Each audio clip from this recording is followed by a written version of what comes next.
Okay, good evening, everyone. Trust you've all been doing good. Welcome to. I think so. Okay, great. I can see your responses. Thank you. Yeah. Please, if you're just joining in, kindly mute your microphones and turn off your videos. So it's just myself and a speaker here. Thank you.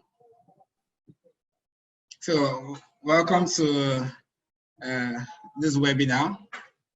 We'll be discussing on succeeding in this competitive job market. This webinar is put together by YEC, Young and Excellence Club, and just bring on board Mr. Damola Giwa, the president of YEC, to give us a brief welcome address. Then we kickstart the session quickly.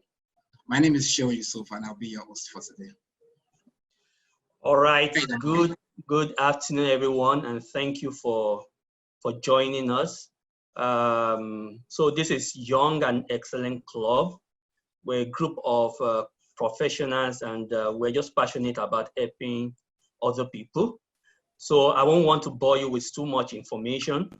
But what we'll do is just to introduce all our members who are here at the moment. So if I mention your name, you just tell us your name and then what you do. I will start with Tonyo Gumola. I see you are here. So just tell us your name and what you do. You let me like 5 seconds. Mr. Tonyo Gumola. Turn off, mute our microphones. So what you do for me, host, is that you can unmute in so that you can talk. Thank you very much. I think I'm unmuted now. Thanks very much, Mr. Host. And I'm Tony Ogumola, as Damola Giwa said. I manage a team of data scientists for Stanbic IBTC. Thank you very much. All right, fantastic. Okay, what I'll do because of time is to just introduce every other person. I can see Taiwa Ajasa here. She works with First Bank. I can see Mayowa Gumola. She's a legal professional. And she's also, we're glad to have her here. She's a member of the YEC. I can see Akinlo Oyewole, who's also a banker. I can see Ayo Idowu. He's an entrepreneur. He's based in Nigeria. Currently in between Canada and Nigeria. If they ask you, you introduce yourself. Yes, then I can see. Now I'm trying to scroll through also the other people who are here. I can see Toasty Anima Shaun, based in Oyo, and it's one of our members also. And I can see Shaun is our host today. Now, please. So I just did a brief introduction. I might have missed out some people who are on the call today, so just bear with me. But our focus is to try in our own ability to give back to our community. We have a focus first on our community in a town called Awe in Oyo State, where we go back there and we do a lot of projects trying to inspire the young people there.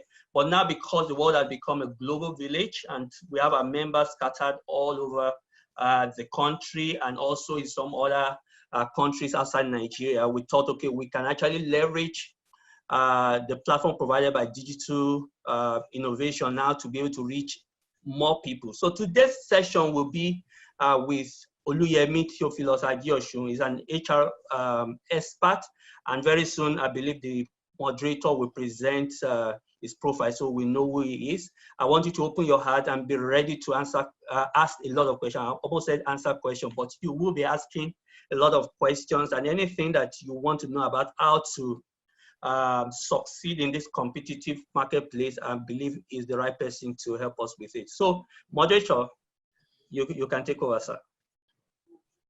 Yeah, okay. Thank you, Damola. Yeah, so here we have one of Africa's finest HR professional and experts, in person of Mr. Oluyemi Adeosun. So, Oluyemi is a licensed human resource professional with expertise across high-profile industries, including consulting, telecommunications, financial services, broadcasting, real estate, advertising, and a couple of others. He offers professional expertise and a diverse range of skills within, but not limited to, organizational strategy, development, business partnership, change management, employee relationship management, and administrative expertise and HR roles. He has an MBA and MSc, and is doing really good in this space. Hi, Yemi. Welcome to this webinar. So good to have you here with us. Thank you so much. Yeah. Good afternoon. Okay. So going to the business of the day, I know you're really packed and set to dish out insights as to how we could, way through this competitive job market. Yeah. Well, I'd like to start with comparing the competitiveness of this market right now and when it's earlier in the 2000s, like 2000, 2003, and now in 2020. Because right now, according to NBS, Nigeria Bureau of Statistics, we have over 1.8 million people that are released into the job market annually. And this was as of 2014. So I can imagine how it is right now in 2020. Yeah, would you just want to do a throwback and back to the present, the competitiveness of the job market in Nigeria so far? If you know me a little or you know me a bit, you will realize that I'm not always very conventional. So permit me to twist and say that the level of competitiveness we have today is the same level of competitiveness we have 2,000 years ago, and will be the same level of competitiveness in 2,000 years' time. How do I mean? You are competing against yourself. You are either your best or you are a mediocre. At every point in the nation's history, the best had always stood out, while the mediocre had always struggled. How do I mean? Even when we look back and say 20 years ago, 10 years ago, 40 years ago, the economy was buoyant. There are still people struggling, unemployed, even at the, in quotes, best of times. And at the worst of times, there are people making legitimate income, making legitimate profit, and not harming people in the process. So the competition that I'm focusing on is not Oluyemi competing against Damola Giwa. It's not Oluyemi competing against Tony Daniel. It's not Oluyemi competing against Ayo. In fact, we have never competed for anything before. Why? We have tried to become our best, even though it's an ongoing vision and process, and therefore doors have always perpetually opened for us. And that is why we are here today, to look at some of the things we can do. So when we talk about competitiveness, we are saying that if you choose to be a mediocre, there will be many mediocres around you you will struggle with. However, if you choose to be your best, you will now compete with the best of the best. You still now need to have an edge, because in the world of the best, there's still a few circle of people. How do you now position yourself? So now answering your question directly, relatively, things are tougher now. 10 years ago or 20 years ago, but it's relative. It now depends on how you look at it. I remember when Damola was looking for his first job, he had to go to Tuesday. Now people never have to adverts because they can go online anytime. So with respect to looking for a job, it's perhaps easier now than 20 years ago. Do you understand? So some things are better, some things are worse. So the important thing, the constant is you, better or worse. So I'll take that as my opening statement. Thank you so much, Mr. Host. Okay, interesting. Would you want to further enlighten us on how this current COVID-19 has affected this current market? how interesting has it made it been? So the beautiful thing about COVID-19, again, permit me to link this conversation to the past conversation. If I had my way, I would have wanted to know the number of people currently on this call who were the last edition, because they had done a lot of background and foundational conversation around COVID, yeah, which I won't necessarily want to duplicate, except I have significant number of people here who missed out of our early opportunity. But just as a recap, from my own perspective, COVID-19 has actually not brought anything new. However, things that have been relatively unpopular or hidden or coded, COVID-19 brought them to the limelight. The platform we are using right now existed 2 years ago, bros. Mr. Host, am I lying? You're very correct. The only thing is that YEC, when I say YEC, I mean Oluyemi and you, Mr. Host, we decided not to see it.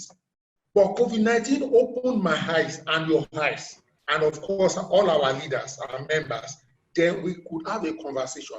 Before now, we'll probably be gathered in a hall, on a field, somewhere, because we want to interact face to face and we'll be having this conversation. But suddenly, COVID brought this to limelight. So I just need to emphasize that, so that COVID enabled our awareness. And I thank COVID for that. But the thing is, some people had become disaware pre-COVID. So the next thing that will come, I don't know what the name is, and it may not come in the form of the health pandemic. Whatever it will be, our job as YEC, our job while we're having this conversation, is that we will have seen them ahead. So when that thing comes up, we are so well positioned and we are making clean out nicely because we have been primed to succeed. So I'm grateful and thankful to COVID, and I hope every member of the audience is too, because it has opened our eyes to opportunities. For example, I started training today. I decided to do that training because of COVID. I contested an election 2 or 3 days ago. It's COVID that made me contest for that election. So my question for you is that what was not in your 2020 goals and agenda that you have done, initiated, embarked upon due to COVID? Please, nobody here must be a victim of COVID. Everybody on this call must say, oh, because of COVID, in spite of COVID, COVID is not an excuse. COVID is an enabler. For those of us that, well, I'm saying this respectfully, science students. I mean the original meaning of science students, not the recent meaning. For those of us that were science students, we know what they call catalysts, enzymes, that is what COVID is to our destiny, to our career. It has come to fast track and accelerate our progress, our learning, our adaptability, our agility, and the way we see and respond to things. Thank you, sir.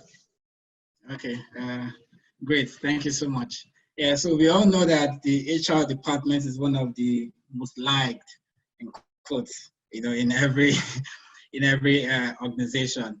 Yeah, so most times people apply for roles, they didn't even get invited. People apply for roles, second or third stage, they are disqualified. Something gets to happen that they don't get the role and all. And most times, the two major instruments we get to use is our resume and our cover letter. Yeah, so you're an HR expert. You've been in this industry for 2 decades plus, yeah? You've had real-time experiences and you've shortlisted candidates, you've interviewed people and all. What are the key things people like you look out for in CVs? So you might want to consider fresh graduates and early young professionals that are trying to switch jobs. Okay, so at this point, I will flip through some of my slides. Okay. as appropriate. Okay, so let me start from reverse. Okay, so for example, an organization has values. You, the candidate, do you have values? Now, generally speaking, no matter what the organization is, whether it's for profit or a non-profit, an NGO, charity or faith-based organizations, there are some things around us. We are looking for revenue, income, sales. We are also looking for how to reduce or eliminate costs. So even if we are a faith-based organization, we may not call it revenue, we may call it contribution, donation, offering. If we don't get inflow, we don't get to run our organization, whatever nomenclature we give to it. And no matter how much inflow we get, if we don't reduce or manage cost, we will struggle to survive, to stay afloat. We're also looking at quality, and that is typically defined by the customers or by the standards and regulatory authority. Lastly, we are looking at time, turnaround time. How do we get things done quickly, effectively, and efficiently? Now, I'm using generic terms, but these are the generic eyes we use to evaluate your CV, your profile, your LinkedIn profile, your cover letter. We are trying to see that no matter what you are saying, can I see inflow through this instrument? Can I see effective management of costs through this document?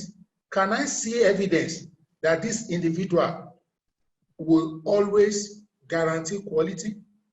Do I see sufficient evidence that this person has managed their time very well? Let me use one or two examples. So I got a 2-2. So let me see as an example. What does that tell Damola, who is the IRA manager? Damola, your face is giving me inspiration. Please stay with me, brother. Stay with me, brother. What does that tell you when I tell you I got 50 over 100? It means over an average of 4 years, my productivity was 50%. That's 2-2. Okay, let me stretch it. The upper limit of 2-2 is 59. That means in the last 4 years, the quality I could come out with is 59.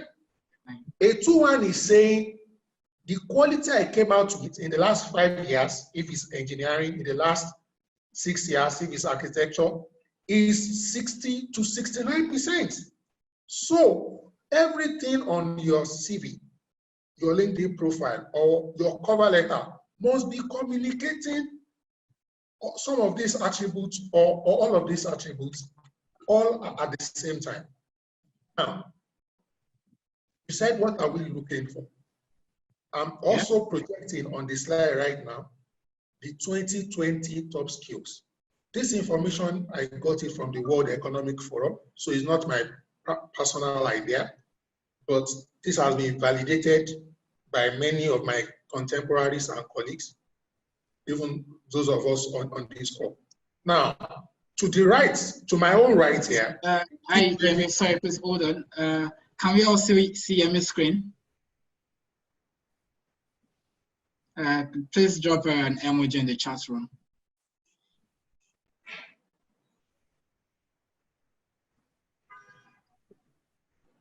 So, okay. Thank you. So, what are we looking for? We are looking for skills. I'll say that again. What are we looking for? We are looking for skills. We are not looking for qualifications. We are looking for skills. So when you drop your qualifications must also what? Translate to skills, and you must link it. These are some of the skills we need. Now, this is by no means exhaustive. There are more than 10 skills in the world. Let me say that. So, for example, I belong to an organization called Toastmasters, and in Toastmasters program, there are 300 competencies we try to push across. Now, of course, you won't get all the 300, but there are 300 potential competencies. So let me say there are probably more than 1,000 competencies globally. So you need an array of skills relative to the kind of opportunities you are looking for. But on a most generic, broad and global level, these are the top 10 in 2020, which we have now. Complex problem solving, critical thinking, creativity, people management, coordinating with others, emotional intelligence, judgment and decision making, service orientation, negotiation, and cognitive flexibility. Let me explain one or two, and let me pick the one that looks slightly more strange to one or two people here. I can read one or two persons' mind. Cognitive flexibility just means the ability to be flexible in spite of the fact that you are intelligent.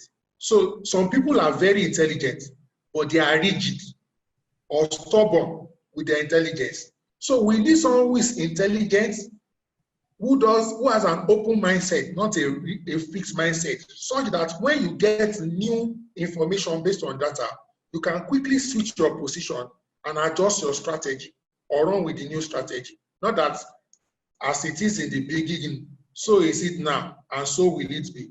So you must be intelligent, but also flexible with your intelligence. Okay? Emotional intelligence, which is another point I'll quickly mention here, talks to one, understanding yourself, understanding the people you work with, either your team members, and understanding even the customers or the clients. So that's why during an interview process, if you come across as if your last organization, you fought with your line manager, you have already told us that you lack what? Emotional intelligence. Even though we didn't. So in the interview, sometimes nobody will say, Damola, do you have emotional intelligence? No. If they say so, what will Damola say? Damola will say, in fact, I have 3 portions of emotional intelligence. So they will ask questions in a way that if you are not very smart, you won't even know what they are testing for. And if you talk a lot like me, you will expose your weakness and also your strengths in the process. So these are some of the things we are looking for. I hope I've been able to provide some answers. Let me get back to you, the host. And my panel members, feel free to contribute. I give you power of delegation in case you want to drop something. Don't say I'm the expert though. Thank you, Yemi. Quick one, before I let you go at this, you made mention of someone finishing with 2-2. Yeah, but for perhaps, for individuals like that, what could they possibly do to set themselves apart? So, so remake that statement that they could actually do something and do it very well, aside the fact that they finished with 2-2. I didn't get that question. Can you recap it in 2 sentences? So I'm saying, so for persons that finished with 2-2, what can they do to set themselves apart? Yeah. So the fresh graduate that just finished with 2-2. They are talking to me that I got 2-2, Abi. Okay. Okay, perhaps you see, you give us a story. You will not understand. Did you get a 2-2? Me? Yes. I finished with a 2-1. Bros, you are too intelligent for my liking. Please, can I get the votes that got a 2-2? You don't know if my timer was just on the dot. It doesn't matter. My 2-2 was a 2-2-2-2, 3.1. Okay, so let me tell you what I did back then. And I'm not saying this as a formula or a prescription. So immediately I got a 2-2. So I knew, why did I get a 2-2? I didn't desire to get anything better. I must be honest. I didn't have a goal not to get a 2-2. So I deserved it. I was a laissez-faire student. I put in average effort into reading and I got corresponding. So I wasn't failed by the department or by any lecturer. So it is a true reflection. So that's the first reality you must come to. Because once you think the grade you got it because you were victimized, you won't be able to make some adjustments. However, by the time I was in my final year, and the realities of the labor market, the workplace was dawning on me. I saw that, oh, I should have made some wiser choices 3-4 years later. Okay, so by the time I was serving, I served in Taraba. During my service here, I obtained my first master's form, which was an MBA at Federal University in Yola, Adamawa. Eventually, I didn't go for that program because of parental pressure. They felt I would be too close to Alhaji Atiku, and they wanted me to be close to people like Tinubu in Lagos. That's just a joke, by the way, anyway. Yeah. So I had already primed that I need to take additional studies. So for you listening to me now, it may be a master's, it may be certifications, it may be professional examination. Then let me also share this with you, Mr. Host. You know, when we were in Taraba, we used to get daily newspapers the next day. What do I mean? We will get Tuesday newspaper on Wednesday because Taraba was far. You get Wednesday newspaper on Thursday. So we were 1 day behind Nigeria as a day. Today, you won't have that kind of problem because you have access to internet. So I saw a mobile job advert placed by Mobile Unlimited. In that job advert, so they were looking for, they listed about 12 or 15 disciplines. Let me just mention some of them: economics, physics, statistics, mathematics, petroleum engineering. It was more or less like a graduate trainee or a management training program. So the first line in the requirement, I saw 2-1 of first class. 2-1 of first class. Normally, they were talking to people like Mr. Host, people like my president. But I will show you one skill that you must have, even if you have a 2-1 in first class. Normally, I should have flipped the advert to the next one that will accept 2-2. But I kept reading. So curiosity, perseverance is a key skill to succeed. Yesterday, today, and tomorrow. Just in the very next bullet point, I saw something that changed my life. I saw 2-2 with a master's can apply. Then it dawned on me that, oh, my mistake of 4 years, I can use a 1 or 2 year program to cover up. Trust me, I never missed application for any master's program, except I didn't hear about it. So I'm one of the first people in my set to do a master's, and I'm probably one of the first. I was one of the people who dragged some of my friends, including Amala, to do it. They didn't need it. I needed it for survival. Are we together? Now, but that's just one option. Again, there are multiple options. You could pursue all of them if you can afford the financial implications, or if you can afford the time, okay? Or you prioritize. So there are also certifications depending on your area: IT, HR, finance, risk management, you know, and so on and so forth. So you must be, especially if you want to be an employee, because the employer has options and they have choices. Another option you can explore is to quickly enter the labor market. Now, your entry level may be slightly suboptimal.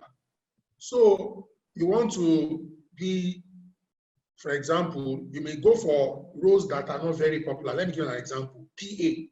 Not many people would like to be a PA. The job you would like to do, and many people would like to do, will be also very competitive. So profile yourself. What are the roles around? Because if you are, I think I heard someone say it during our last program, or even the two speakers, that when you are out of the labor market, the first thing is enter the market. Just enter, and then you are now going to be diligent. You know, I dare say, and I'm sure some of my friends on this call can bear witness, I've probably read more than Damola in a way after school. Why? When Damola was reading, I was catching phone. Now Damola is slightly catching his phone now. Even as I speak now, I'm reading. I have an exam in 6 weeks' time. So I saw that when others stopped I have to what? Start. So you may be playing catch up, so you have to pay for your price. So if you have anybody who is an undergraduate listening to us, please don't wait. Step up your game now. It will help you to be slightly lazier, like our president said, in future, in case you choose to. So those are the kind of things. You can also volunteer, look for free opportunities to work, render service, so that you can get skills on the job. Okay, because let me say this, when I was doing my master's program, and one of my lecturers said something profound, and I'll never forget it. He said that ideally, knowledge and work experience should be malleable and interchanged. That's why if you see some job vacancy, you will see BSc with 2 years experience apply. Then you can see MSc 1 year experience apply. Or you will see school certs with 6 years experience apply. They are trying to say that if combined and if the right qualities are attained, work experience and knowledge and training can be intertwined. So try to get as much share of these buckets as much as possible. Let me go back to you again, Mr. Moderator. Okay, thank you so much.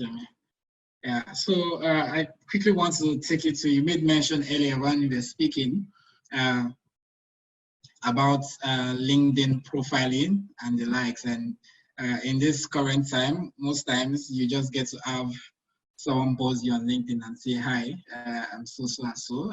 Would you be interested in this role? Please share your resume with me. So how best can we leverage platforms like LinkedIn, to get desired roles, keyword search and stuff like that, like we get to hear, can you bring it closer to us? And secondly, how true is it when recruiters get to profile somebody from LinkedIn to Instagram to Twitter? So is it actually right, and why do they actually do this? Okay.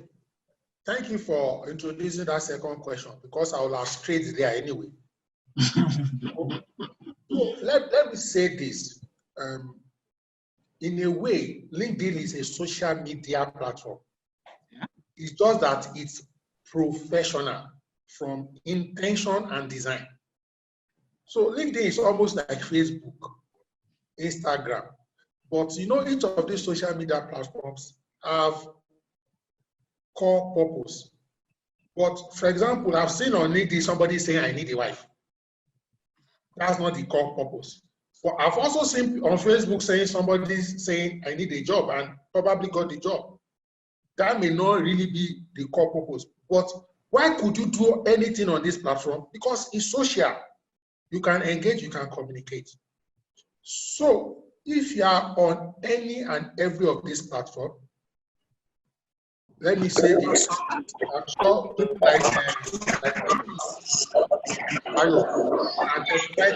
sometimes when you go to an embassy and you are talking to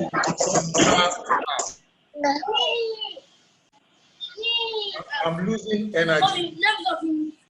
Host, can you help me? I'm losing energy. Yes, when you are at the consular, by the time they say, what's your name? And you say, my name is Oluyemi Adeosun. Sometimes the embassy staff, do you know what he's doing? Sometimes he's not looking at your application. He has gone to your name to see what is coming up. The next thing you will see, the consular staff will be asking you that, oh, you like Arsenal. In your mind, you will say, are these people reading me?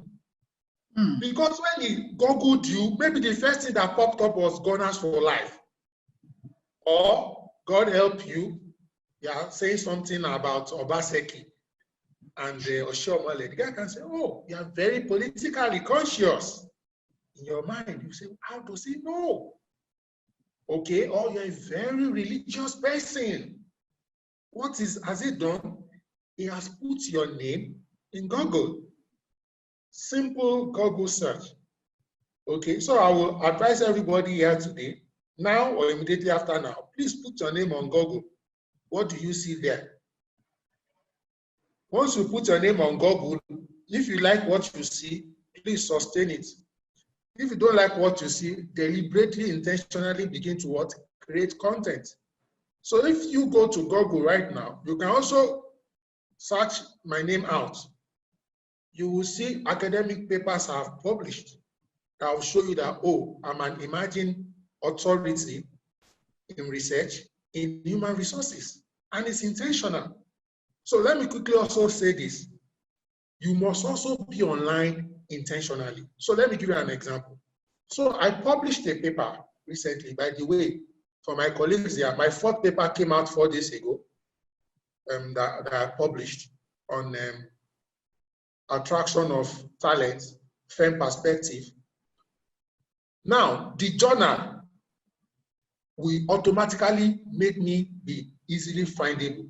But guess what? There's something called Google Scholar. I went to register. Everybody has access to Google Scholar, but if you have not published anything, what are you going to put there? So anybody can go to Google Scholar, upload your publications there. Then there are other platforms. There's something they call ResearchGate for people in research. I went there, I registered. Why am I saying this? I have colleagues who have publications like me, but they are not on Google Scholar. They are not on ResearchGate. So you must also be what? Intentional. The same way, at the minimum, go to what? LinkedIn. Register. Put your qualifications, your hobbies. You can reach out to people to endorse you for skills. So you can put professional things, both work experience. You can. So let me give an example. Like Mr. Host, let's assume that this is Host that is doing for us. Let's assume that I have not been doing it before. You can go to the LinkedIn somewhere, maybe hobbies or something. You put Host YEC education series. Then I or Damola can go and then go and endorse him. So I'm trying to say that you can create value even from things you do for free. Things you do in church, in fellowship, in your community development association. Okay, so there is a thin line between your social media profile and your applications. Now, is it right or wrong? This platform may not be the best to debate it, because whatever our judgment is doesn't change the reality. But what I'm saying is, when they go and check you out, they shouldn't find you indecently dressed. They shouldn't find you making vulgar statements. However, even you now need to consciously be marketing something. For those of you that follow me on Twitter, and if you're not following me and you're on Twitter, please follow me. Again, I owe my Twitter progress to Damola Giwa. He initiated me to Twitter. So your friends matter a lot. Even though Damola Giwa's followership is chasing after me now. Damola, please come back. I hope you Damola. I just try to throw a jibe, you know. Yeah. But on Twitter, go to Twitter now. Check the comments, my statements there. Even if you don't go to my, you know, on Twitter, there's a place where you put your profile. Yeah. So please, that is the first place to start. Go and check, call up my Twitter page now. What would you see there? You see something like management consultant, HR professional, trainer. I'm just saying this, so, and please don't, if you don't understand me, don't misunderstand me. And Pastor Tony, please forgive me. On my Twitter page, you won't see lover of Jesus. Now, is it a bad thing? Absolutely not. On my Twitter page, you won't see father. Do you have a child? Yes. On my Twitter page, you won't see father, husband. Do I have a wife? Yes. You won't see friend. I'm not selling those things. Do you understand? So don't just say, oh, when I checked Damola's Twitter page, or I checked Tony Daniel's Twitter page, I saw pastor, reverend, YouTube. No. Every word. I have lost counts when I will stumble on somebody's social media or Twitter page that I will private chat them when I know them and say, please delete social item. It doesn't add value. Some will write the right thing, but there will be grammatical error. Already, I don't need to ask you that you pay attention to details. When in your profile, you made 1 or 2 errors already. You have answered the question, do you pay attention to details? Very valid. I am saying that you have to be intentional. That's why I mentioned earlier that what's your vision statement, what's your core value, so that you will not be selling it. When you now go through my tweets, I tweet on career, job, how to advance in your career, how to secure your job, leadership. They are direct. You will never see. It doesn't matter what shooting stars, up shooting. You know, some people like Arsenal, man. Me, I like shooting stars. You won't believe it. Sometimes when I come to Ibadan and they are playing, I go to watch them. But you won't see me say up shooting on my Twitter. Now, if I was a sport promoter, that is what I'll be doing morning, afternoon, and night. But I am not a sport promoter. Do you understand? So what is that? I even put it yesterday that when you're on social media, if you are not careful, you just be enriching the platform owners. You should be on social media propagating a product, a service, or some ideas that are consistent, so that when they need a consultant in that area, they can reach out to you. So on your LinkedIn, whatever platform, as much relevant information as you can. Please get someone else to read it for you to make sure it's well couched out. Tell us what you have done. Tell us what you can do. You can also get 1 or 2 people to endorse you. Lastly, because I can see that we may need to move on to another question anytime now. Lastly, from your LinkedIn or any other profile, be careful who you follow. So if you go to my Twitter now, from time to time I remove people. Maybe they make something about, they glorify rape. Immediately, I unfollow you.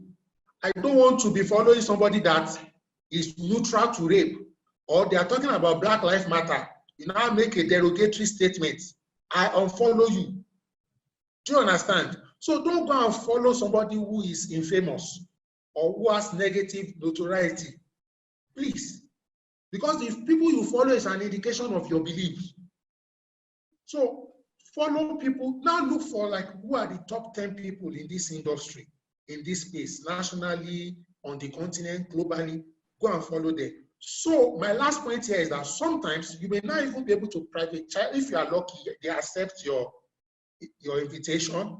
If you are lucky, you may even now be able to chat them up and say, oh, Mr. Damola Giwa, I would like you to mentor me. You may be lucky, they may say yes. Or this is my CV. I'd like to send my CV to your organization. Can you send me an email? So you can now begin to prospect for opportunities, for clients, for relationships that can help you. Let me just take a breather. Let's go for a commercial break. Over to you. Great. Thank you, Yemi. Great insight. So talking, your last sentence, you made mention of relationships. Yeah, relationships, networking. I get to get this a lot. You know, I have lots of friends that are like, oh, I'm investing lots of time in networking. I'm doing this. We get to get networking as the buzzword. Yeah. So how do we get to leverage our network? Yeah. I know you touched on it briefly, but I'd want you to give more insight. You know, leverage networking, job search, and the likes. You know, because referrals, recommendations. You know, putting that up together and having a good start. So one of my very best friends, his name is Jimmy Mokikon.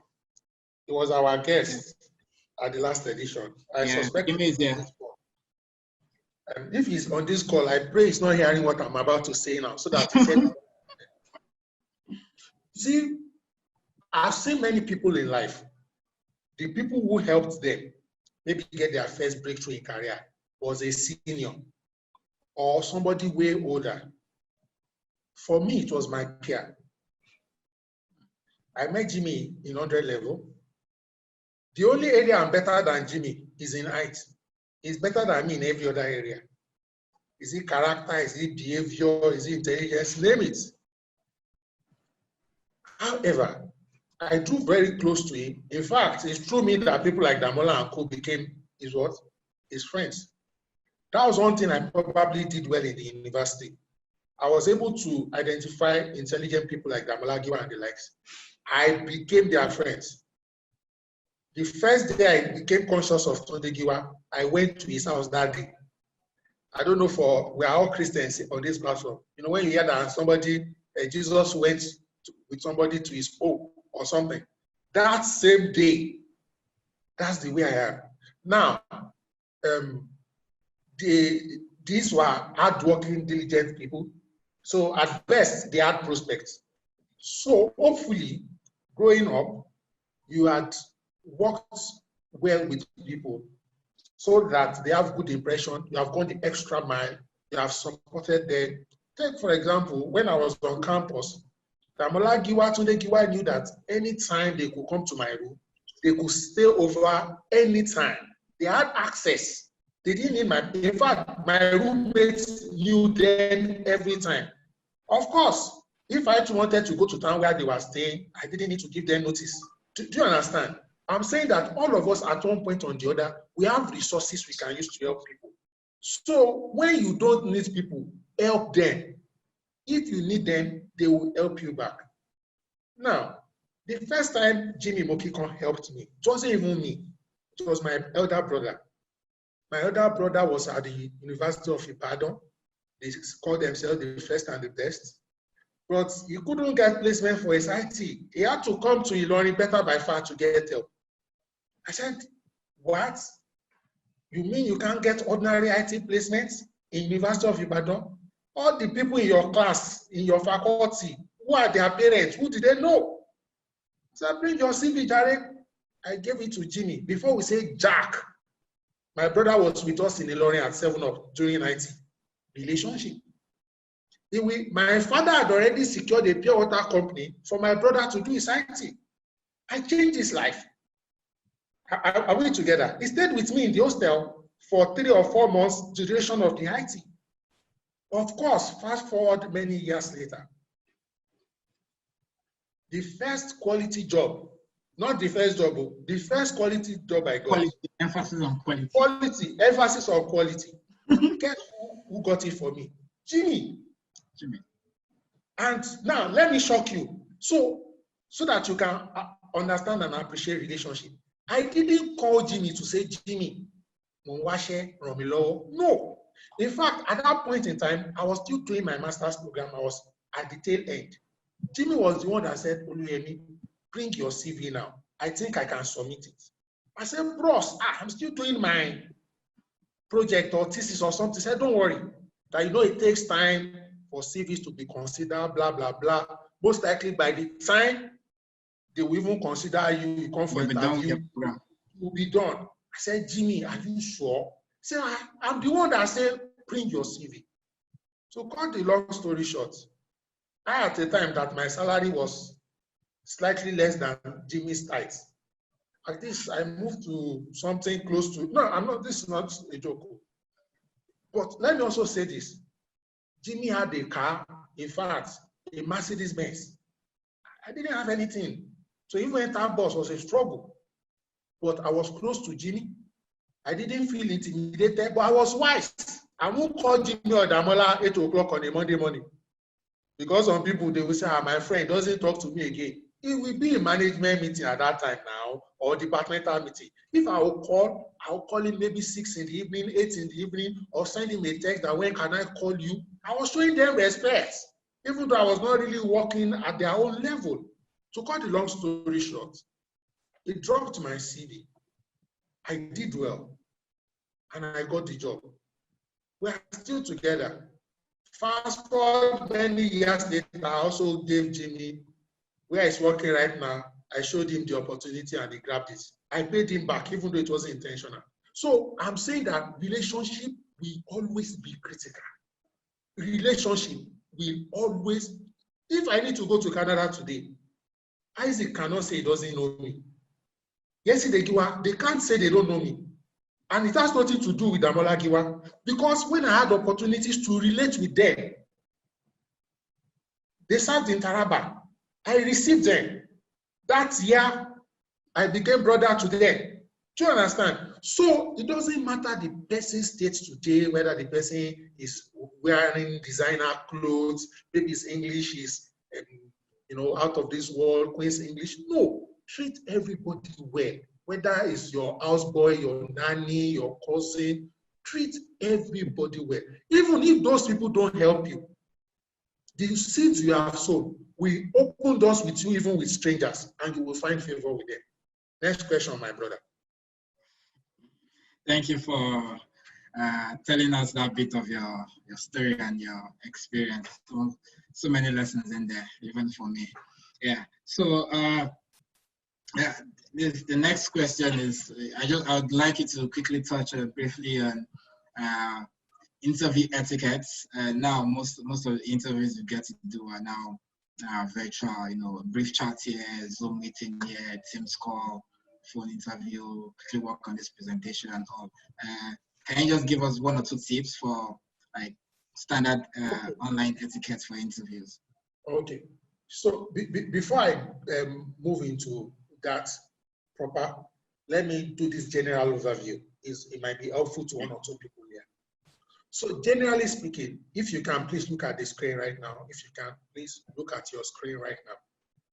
Generally speaking, there are like two types of interviews. Now there are more, but generally speaking, broadly speaking, there are like two types. You have what we call the competency-based interview. And then we have what we call the situation-based interview. Now, when you are looking at the competency-based interview, it's typically looking out for your what? Skills and knowledge. Leveraging on your qualifications and capability. Please pay attention. When we are now looking at the situation-based interview, it's looking out for what? Innovation and creativity, and watching out for your personality and your behavioral traits. Now, you may have the capacity to do a job, but you may have attitudinal or behavioral issues. So let me give you an example now. I have many friends. Now, if you tell me to work with Jimmy Mokikon or Tunde Giwa on a project, I will pick Tunde Giwa. Why? We will have less friction based on our behaviors. Now, don't get me wrong. There's nothing wrong with Jimmy's behavior. It is me. Tunde Giwa can more tolerate me than Jimmy. Jimmy is threshold to tolerate me. We say, Oluyemi Adeosun. Tunde Giwa will never say that. Do you understand? So I'm trying to show you where behavior can, so that, because sometimes when you want to join a team, they are checking that is your behavior complementary to the team. If you already have like an Oluyemi, do you need another Jimmy? Maybe not. So in that place, context, you may pass a competency-based interview and not pass the behavioral. Yeah. Maybe they already have enough of your time. So you have things like personality tests, personality profile, and it's good to also understand that you can go online. There are many free online samples where you can do your test in case you don't know your profile. Because different personality profiles align with different careers slightly better. So that when they are saying, tell us about this, because you already know the personality profile that most fits that kind of job role, even if you don't have it, you will have probably acquired it by training, and then you can speak around it. So those are the two types of interview. Now, to take this further, when it comes to interview, the interview itself is not the beginning of the process. It means, oh, your CV has scaled through, or your referral, whatever has scaled through. So there's something we call mock interview. I don't know if time will permit us today to do it, or maybe any other time. Yeah, I'd like us to touch on that briefly. Yes. Okay. Okay. It's already 5 o'clock. Yeah. Time flies fast. Just to let you know, no pressures.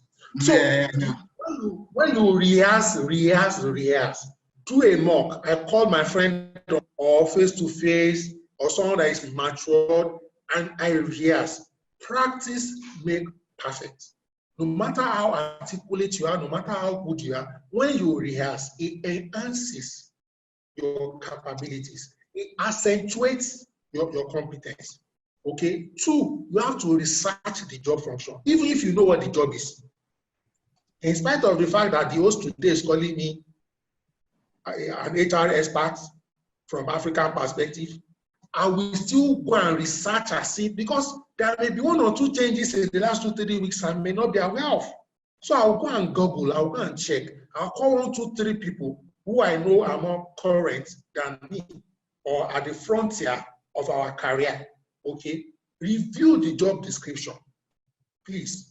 That's why, where possible, if they invite you for a job, there's nothing bad sending them an email that, please, can you send me a job description?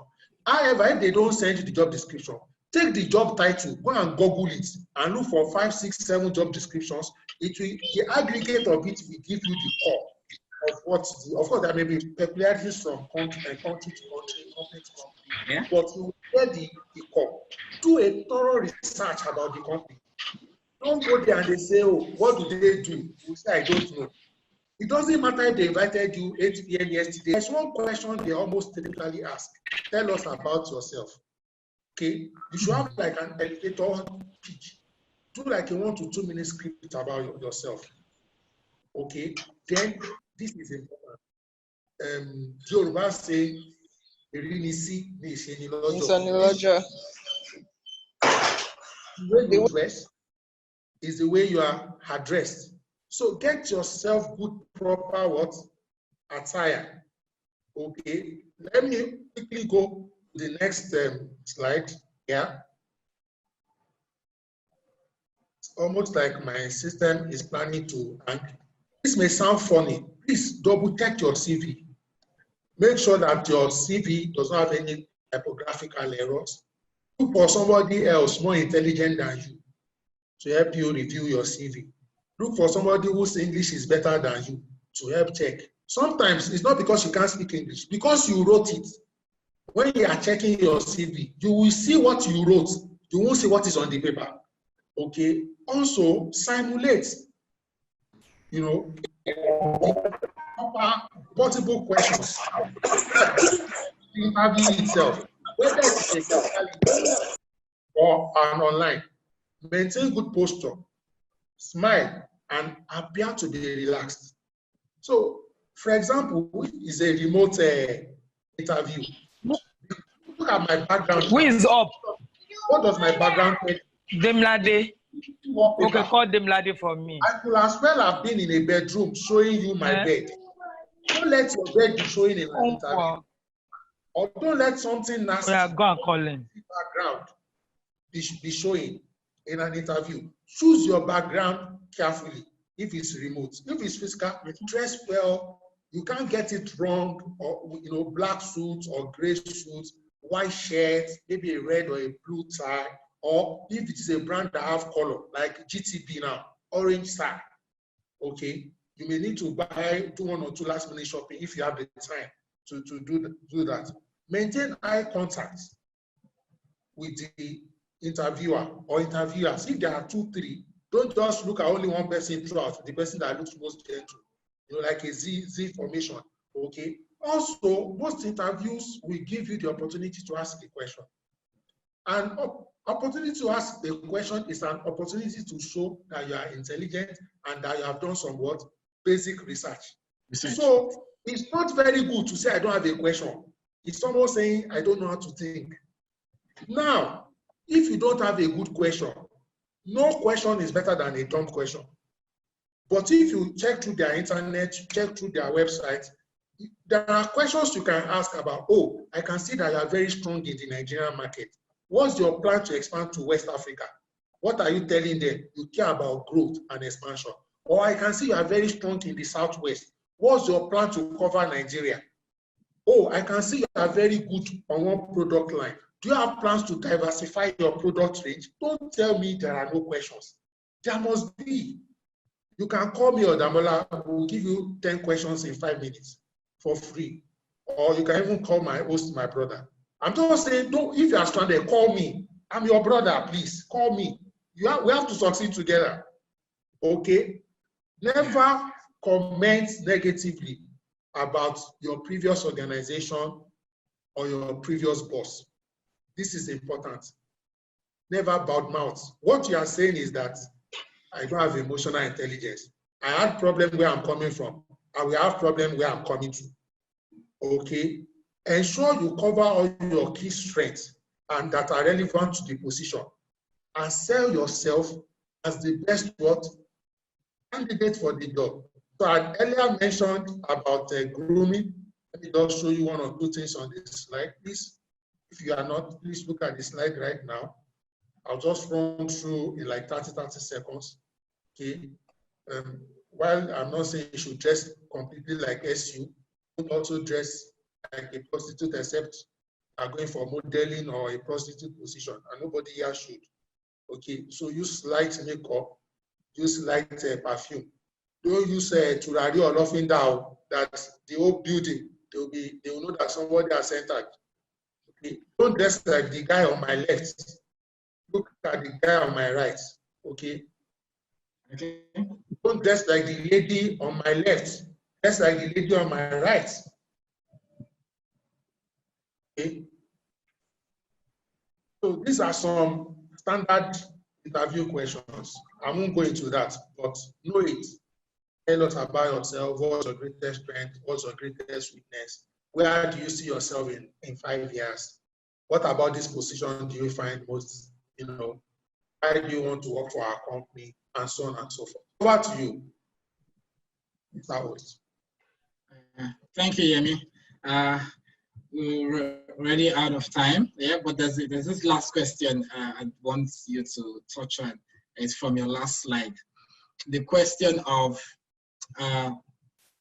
tell us about yourself. It comes up in every other interview.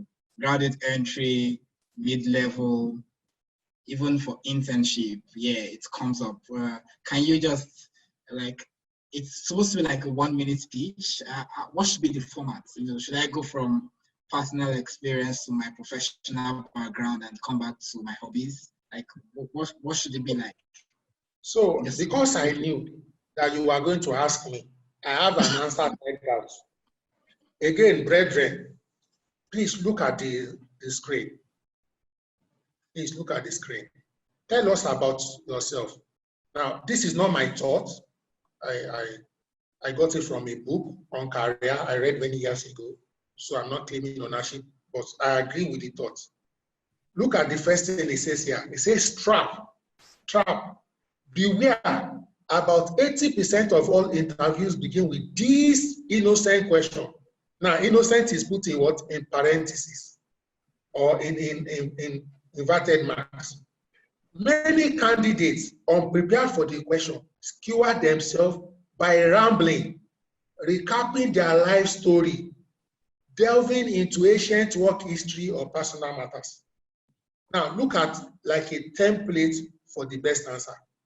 Okay. Start with the present.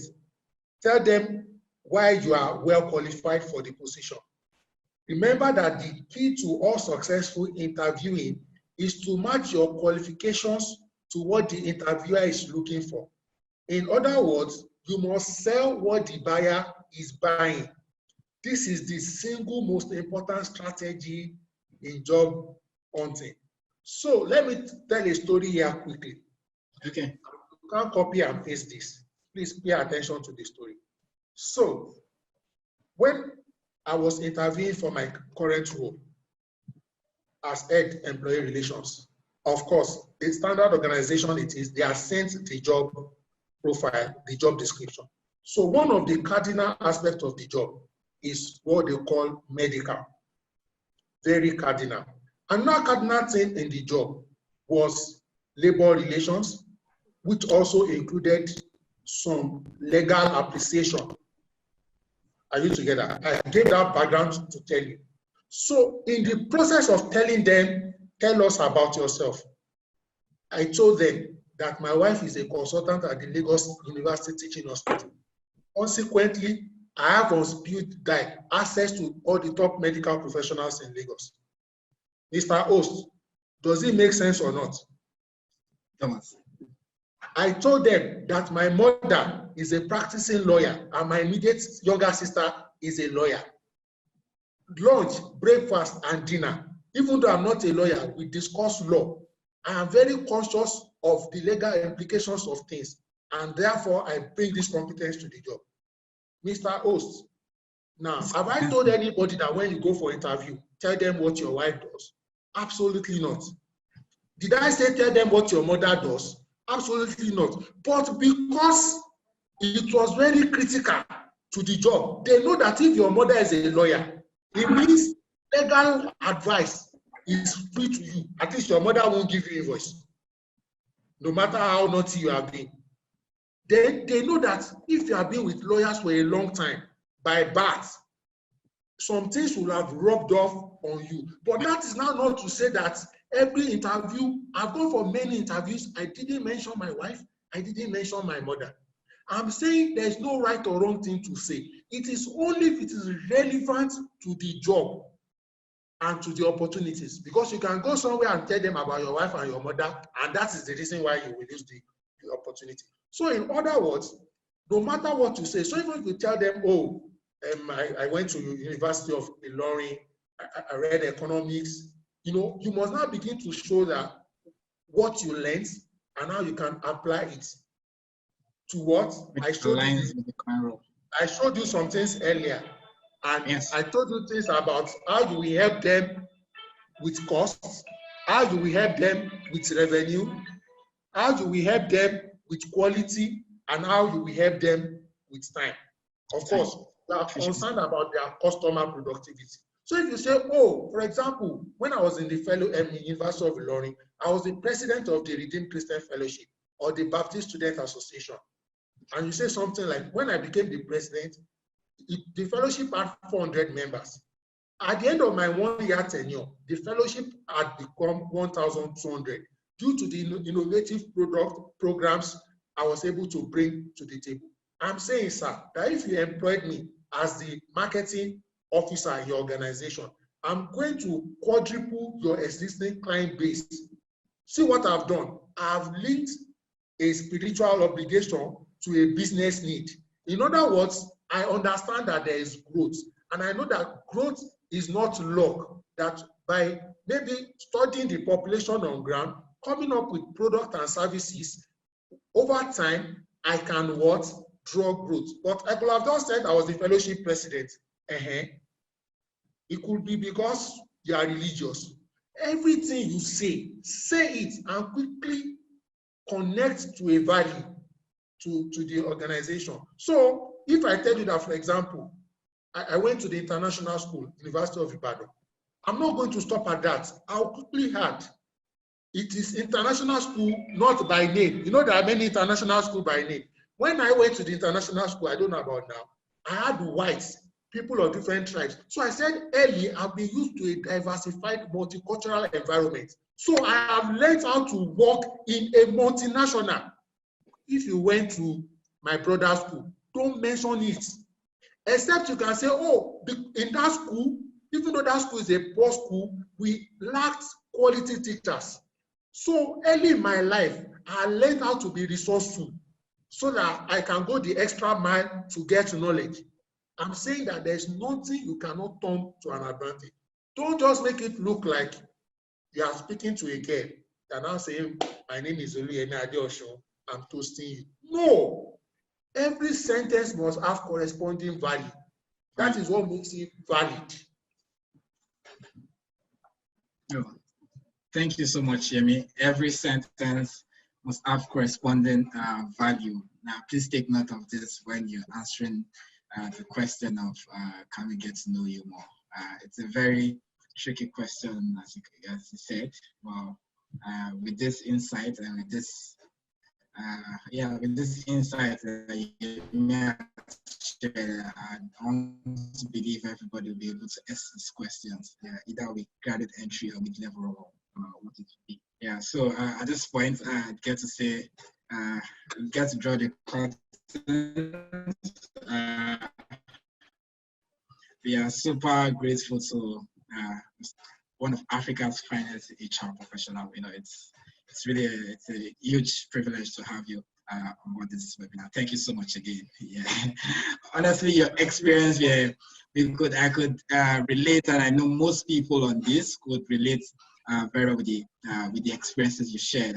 For myself, I remember when I was finishing in the university then, I knew I wasn't finishing with the first class, so I made sure I scouted for volunteering opportunities. I was a member of YEC and a couple of other initiatives like that, because I felt these platforms you give me the experience to have hands-on experience, like hands-on exposure, build my network and the likes, and it actually paved out, because most times I tell someone I'm an YEC and they sit on my CV and they want to engage me, what did you work on and all, and trust me, I just skew it to my area of strength, and it always gets to work out most times. So thank you so much for the insights. Perhaps you'd get to share your slides with us so we could share with the community, because I know a couple of people have been asking. So yes, we are going to share. I can't share this slide because it's proprietary. What do you say? I can't share this slide because it's proprietary. Yeah, perhaps maybe the key this particular slide, and you want to remind me. I will work on that. Okay. Okay. Expect some delay due to my current schedule, so it won't be very. I can work on something to share. Okay. That works. Everyone, thank you so much for joining us again. So YEC, this webinar series is going to happen every other 2 weeks, and 2 weeks from now we'll be hosting one of Nigeria's finest entrepreneurs and co-founders in the tech space. Please stay close to your emails, and also get to follow us on our social media platforms, like you're going to see on the screen right now. Yeah, so you can follow us at YEC_NG on Instagram, Twitter, and even Facebook. We're there. So, Mr.